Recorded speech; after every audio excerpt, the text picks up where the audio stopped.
Perintah Kaisar Naga. Bab 6.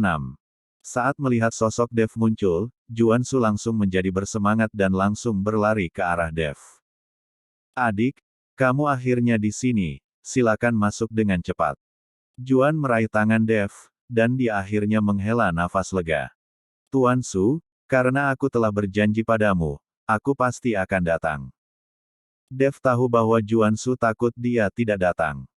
Juan menunjukkan sedikit rasa malu dan hanya bisa tersenyum. Adik, silahkan. Silahkan masuk. Juan menjaga posturnya sangat rendah, yang membuat orang yang datang ke hotel menebak siapakah identitas Dev setelah melihatnya. Kemudian Yuki melihat punggung Dev yang tegak, sementara ayahnya rendah dan membungkuk, segera menjadi marah. Ada apa denganmu, nak?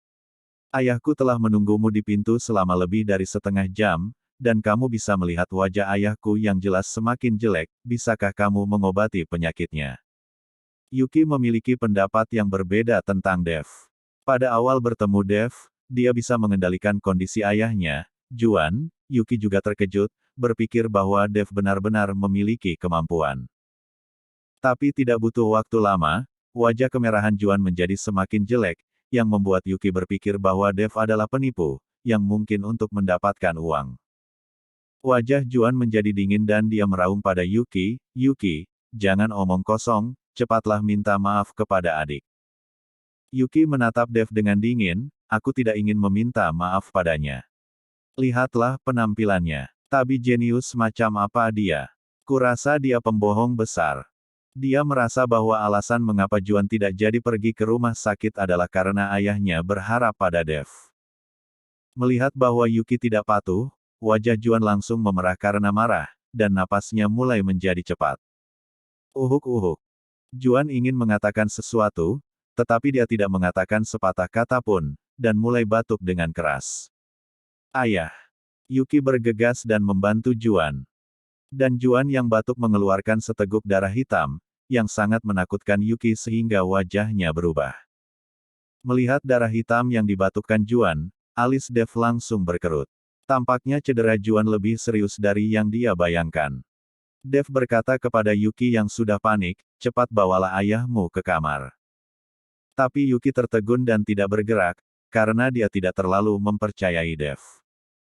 Melihat Yuki tidak bergerak, Dev mengerutkan kening dan berkata dengan tegas, apakah kamu ingin melihat ayahmu mati?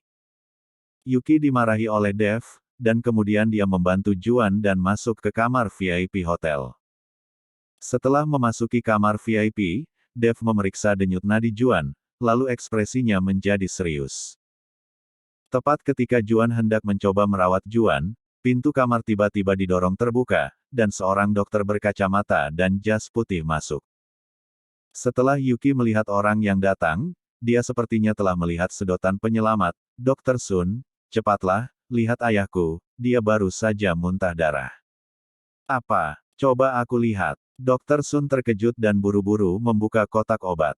Minggir. Yuki mendorong Dev ke samping, lalu membantu Juan dan berkata kepada Dokter Sun, Dokter Sun, penyakit ayahku tergantung padamu, kamu harus menyelamatkannya. Pada saat ini Juan hampir koma, dan napasnya menjadi sangat lemah. Sun berkata, dan mulai memeriksa denyut nadi Juan, jangan khawatir Nona Su, aku akan melakukan yang terbaik. Seiring waktu denyut nadi semakin lama, alis Dr. Sun menjadi semakin mengkerut. Yuki memandang penampilan Dr. Sun dengan kecemasan di wajahnya dan tidak berani mengatakan apa-apa. Dr. Sun berkata dengan sungguh-sungguh, Nona Su, luka pada limpa dan paru-paru Presiden Su adalah penyakit tersembunyi. Akumulasi penyakit kronis ini harus ditangani secara perlahan, tetapi seseorang secara paksa merangsang kekebalan Tuan Su. Meskipun tampaknya efektif untuk beberapa saat, tetapi ini telah memperburuk kondisi Presiden Su. Saya khawatir Presiden Su sekarang dalam bahaya. Sebelum saya, siapa yang telah merawat Presiden Su? Ketika Yuki mendengar ini, dia langsung marah, dan menatap langsung ke arah Dev, yang baru saja merawat ayahnya. Pada saat itu, seperti yang dikatakan Dr. Sun, kondisi ayahnya meningkat pesat, tetapi dia tidak berpikir bahwa perawatan itu justru akan membunuh ayahnya sendiri.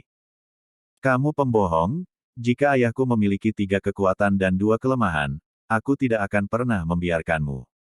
Yuki berteriak pada Dev, wajahnya penuh amarah. Jika bukan karena dia tidak sedang memegangi Juan, diperkirakan Yuki akan melakukan sesuatu pada Dev. Kenapa kamu menyebutku pembohong? Untuk apa aku berbohong pada keluargamu? Jika tadi bukan karena perawatanku, ayahmu pasti sudah menjadi mayat sekarang. Kamu benar-benar tidak masuk akal. Bersambung.